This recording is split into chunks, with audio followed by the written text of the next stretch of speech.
Sebenarnya peristiwa ini mengajar kita macam mana kita nak menghadapi balak. Sayyidina Abu Bakar dia rasa takut kerana dia mandang balak tadi. Dan satu lagi dia kena sengat kala jengking. Tapi Nabi ingatkan, Nabi ajak ingat kepada Allah, musyahadah kepada Allah. La tahzan innallaha ma'ana, disebut dalam Quran.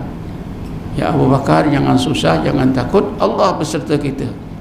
Dengan itu Abu Bakar pun memandang Allah, hilang rasa takut, hilang sakitnya sengatan kala jengking. Jadi daripada sinilah tuan-tuan kita dapat pelajari apa yang dimaksudkan bila kita gunakan roh, kita musyahadah kepada Allah, memandang Allah dengan roh kita. Artinya memandang Allah dengan roh kita ni sebenarnya tuan-tuan bukan memandang zatnya. Baru pagi tadi saya buka balik takut-takut saya tersilap kitab Imam Sayyuti, Ta'yidul Haqiqatil Aliyah. Imam Sayyuti menyimpulkan, menegaskan bahawa ahli sunnah wal jamaah telah mengijma'kan Allah, zat Allah itu tak boleh dipandang oleh mata kepala, tak boleh dipandang oleh mata hati, dua-dua. Cuma apakah yang dimaksudkan? Musyahadah hati terhadap Allah. Musyahadah hati terhadap Allah ni bukanlah hati, bukanlah roh itu memandang Allah, tidak.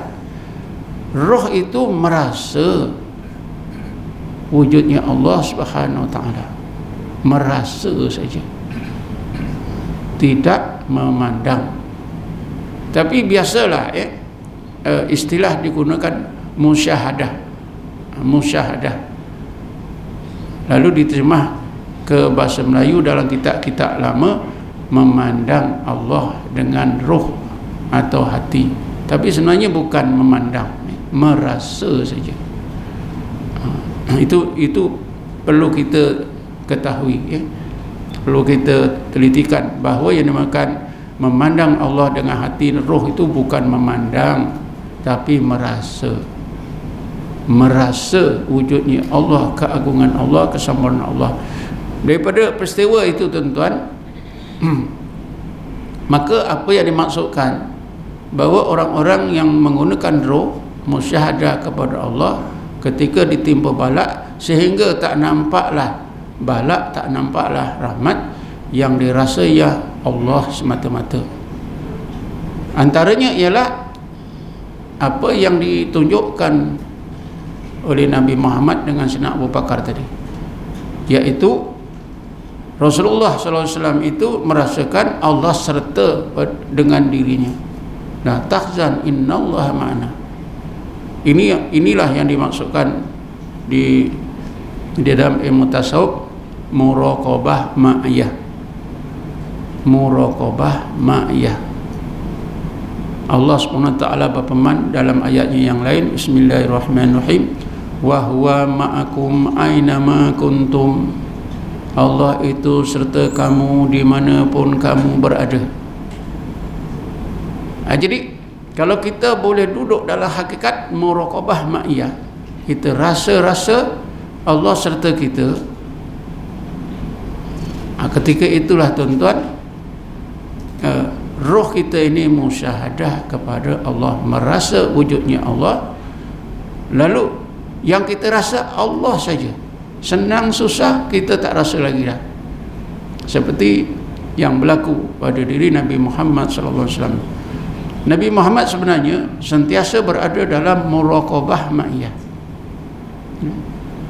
Ketika beliau sedang tidur nyenyak kerana penat di bawah pokok, datang seorang kafir yang bernama Daksur.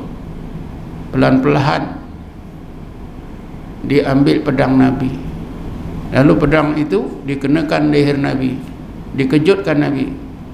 Ya Muhammad, siapakah yang boleh menghalang aku daripada memenggal lehermu? Nabi Muhammad sebut Allah. Lalu tangan Daksur menggigil, jatuh pedang. Bukan saja menggigil, ketakutan tuan-tuan. Ini kan nyata bahawa Nabi Muhammad itu sentiasa merasa Allah beserta dengan dirinya. Ini dinamakan muraqabah ma'iyah. Sebab dah tuan-tuan, antara apa yang dimaksudkan oleh Imam Ghazali, ya, kalau kita ambil satu ayat Quran, fahami maksudnya dan hayati, itu lebih baik daripada kita baca Quran khatam 2 kali. Antaranya ayat inilah, wa huwa ma'akum aina ma kuntum. Dan dia Allah itu beserta kamu di mana pun kamu berada. Setengah orang sufi mengajar kita, kata ndaklah kita ini merasa Allah sentiasa melihat kita. Allah sentiasa mendengar bisik-bisik hati kita. Allah sentiasa mengetahui resi hati kita. Allah sentiasa dekat beserta dengan kita. Ini namakan muraqabah ma'iyah.